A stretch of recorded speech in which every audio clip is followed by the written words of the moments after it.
السلام علیکم ورحمۃ اللہ وبرکاتہ۔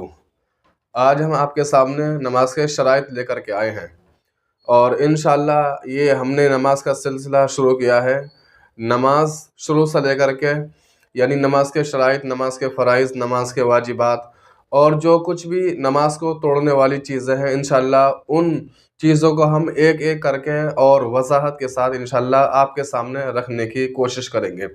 اس سے پہلے یہ دیکھ لیجئے کہ ہر مسلمان کے لیے نماز کا درست ہونا ضروری ہوتا ہے۔ نماز کے اندر کتنے شرائط ہیں اور کون کون سے ہیں، نماز کے اندر کون سے فرائض ہیں، کون کون سے ہیں، تو یہ جو بنیادی چیزیں ہیں ہر مسلمان کے لیے ان کا جاننا بہت ہی ضروری ہوتا ہے۔ تو ویڈیو لمبی ہو جائے گی، انشاءاللہ ہم چھوٹی ویڈیو میں اور زیادہ کچھ سکھانے کی کوشش کریں گے۔ تو ہم نے یہ نماز کی شرطیں لکھی ہیں اور انشاءاللہ ایسے آپ کو یاد کرائیں گے، ایسے سمجھائیں گے، پھر انشاءاللہ بھولیں گے بھی نہیں جلدی سے۔ تو نماز کے اندر 6 شرائط ہیں۔ شرائط کا اور فرائض کے اندر فرق سمجھ لیجئے۔ شرائط نماز کے باہر ہوتی ہے، یعنی پہلے ہوتی ہیں۔ اگر ان 6 شرطوں میں سے ایک بھی شرط نہیں پائی جاتی ہے تو ہماری نماز شروع ہی نہیں ہونے کی ہے۔ فرض نماز کے اندر ہوتے ہیں، شرط نماز سے پہلے ہوتے ہیں۔ جب یہ 6 شرائط پائے جائیں گے تبھی نماز شروع ہوگی۔ ان میں سے ایک بھی رہ گیا تو ہماری نماز شروع ہی نہیں ہونے کی ہے۔ تو بہت آسان طریقہ ہے اور اس کو آپ حضرات جانتے بھی ہوں گے، لیکن اور زیادہ پختہ اور ذہن کے اندر بیٹھ جائیں گے۔ تو نمبر 1 طہارت۔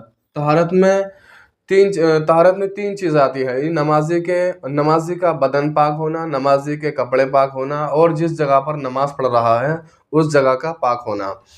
تو پہلی شرط ہو گئی۔ دوسری شرط ہے ستر عورت، یعنی مرد کا تو ستر عورت ہے وہ ناف سے لے کر کے گھٹنوں کے نیچے تک کا، اور عورت کا منہ، ہتھیلی اور پاؤں چھوڑ کر کے سارا ہی بدن عورت ہوتا ہے۔ نمبر 3 استقبال قبلہ، یعنی قبلہ کی طرف کو منہ کر کے نماز پڑھنا۔ جان بوجھ کر کے اگر قبلہ کی طرف کو منہ کر کے نماز نہیں پڑھتا ہے تو نماز ہی نہیں ہونے کی ہے۔ تو شرط ہے یہ، ان میں سے ایک بھی نہیں پائی جائے گی تو نماز شروع ہی نہیں ہونے کی ہے۔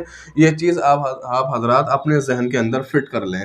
نمبر 4 وقت، یعنی جس وقت کی بھی آپ نماز پڑھ رہے ہیں اس وقت کا ہونا شرط ہوتا ہے۔ نمبر 5 نیت۔ نیت دل کے ارادے کو کہتے ہیں، لیکن زبان سے کہہ لینا یہ بہتر ہوتا ہے۔ تو نمبر 5 نیت۔ نمبر 6 تکبیر تحریمہ، یعنی نماز شروع کرتے وقت جو تکبیر تحریمہ کہی جاتی ہے۔ تو یہ نماز کے اندر 6 شرائط ہیں۔ ان شرائطوں کو آپ حضرات اپنے ذہن کے اندر فٹ کر لیں، اور جب تک یہ 6 شرائط نہیں پائے جائیں گے تو نماز شروع ہی نہیں ہونے کی ہے۔ بس یہ چیز اپنے ذہن کے اندر فٹ کر لیں، اور اس کا چاہیں تو اسکرین شاٹ لے لیں، یہ آپ کے لیے بہت کام آنے والا ہے۔